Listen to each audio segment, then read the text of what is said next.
देखिए, इसके पहले हम लोग पढ़े थे अयस्क का सांद्रण, उसमें गुरुत्व पृथक्करण और झाग फलन विधि और बताया गया था चुंबकीय पृथक्करण विधि।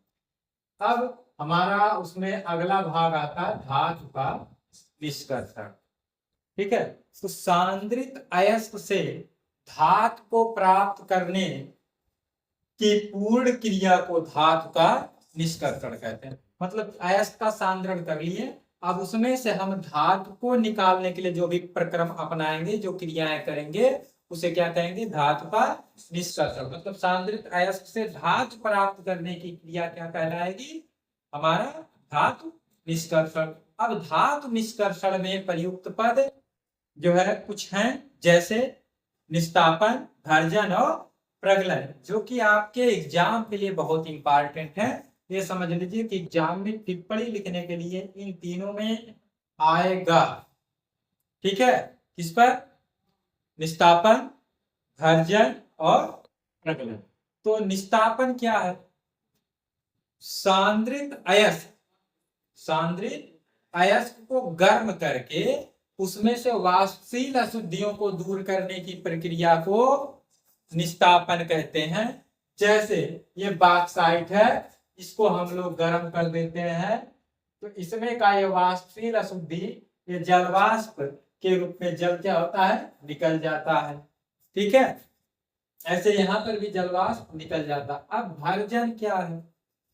भर्जन में बस थोड़ा सा वायु की सीमित मात्रा या नियंत्रित मात्रा हो जाएगी। ठीक है, कि सांद्रित अयस्क को अकेले या अन्य पदार्थों के साथ मिलाकर वायु की नियंत्रित मात्रा की उपस्थिति में गर्म करने की क्रिया, यहां निस्तापन लिख दिए थे, गर्म करने की क्रिया भर्जन कहलाती है। क्या कहलाती है? भर्जन कहलाती है। सांद्रित अयस्क को अकेले या अन्य पदार्थों के साथ मिलाकर के वायु की नियंत्रित मात्रा की उपस्थिति में गर्म करने की क्रिया भर्जन कहलाती है। भर्जन कराई जाती है परावर्तनीय भट्टी में। अब भट्टियां निकल गई हैं, पहले भट्टियां पढ़नी होती थी। ठीक है, तो अब ये किस भट्टी में कराई जाती है? परावर्तनीय भट्टी में कराई जाती है। जैसे यहाँ पर आपका कापर का अयस्क लिया गया है, कापर पायराइड या वायु है, तो ये आपका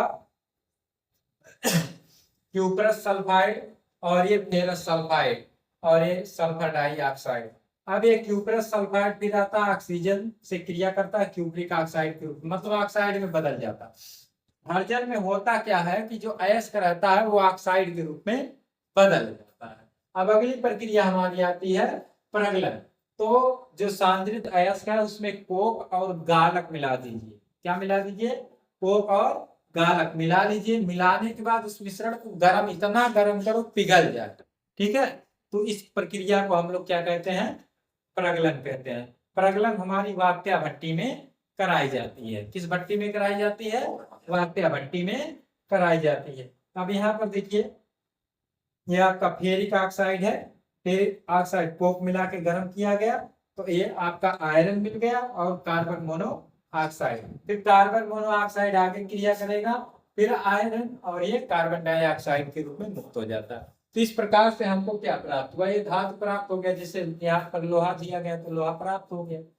अब जब धातु प्राप्त हो जाता है तो किया जाता है धातु का शोधन। धातु शोधन की वैद्युत अपघटनी विधि का यहाँ पर चित्र बनाया गया। चित्र पहले बना दिए ताकि समय कम लगे। ठीक है, तो अब धातु शोधन क्या है?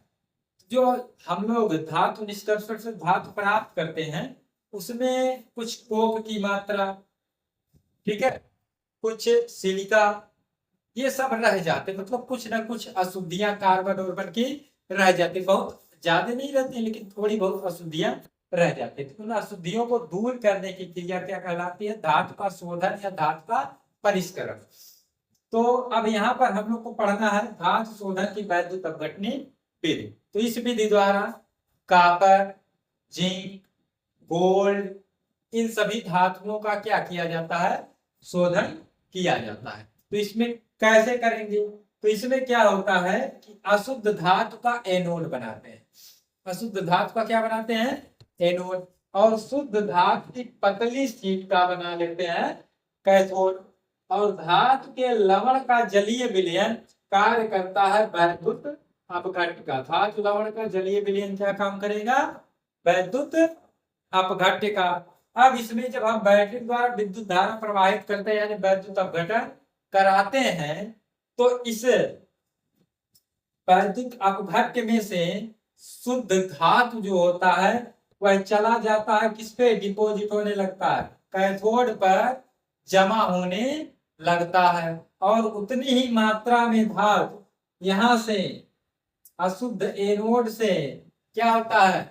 आपके विलयन में आने लगता है, मतलब वैद्युत अपघट्ट में आने लगता है। और जो अशुद्धियां होती हैं वह एनोड के नीचे यहाँ तली में जमा हो जाती हैं, इसीलिए इसको हम लोग एनोड पंख कहते हैं। अब मान लो हमको कॉपर का शोधन करना है या जिंक का शोधन करना है, तो जिंक का शोधन करना है तो यहाँ हम लोग लिखेंगे अशुद्ध जिंक का एनोड, अशुद्ध जिंक का एनोड। यहाँ लिखेंगे शुद्ध जिंक का कैथोड। यहाँ लिखेंगे जड़यन या सोकोर मतलब जिंक सल्फेट का जलीय विलयन, जो काम करेगा किसका? वैद्युत अपघट्ट का। और यहाँ यम एम प्लस लिखा है, यहाँ लिखेंगे जड़यन, क्योंकि जिंक का सिंबल जड़यन होता है, जड़यन डबल प्लस। एम प्लस की जगह क्या लिखेंगे? जड़यन डबल प्लस। ठीक है, बाकी सब चीजें वही रहेगा।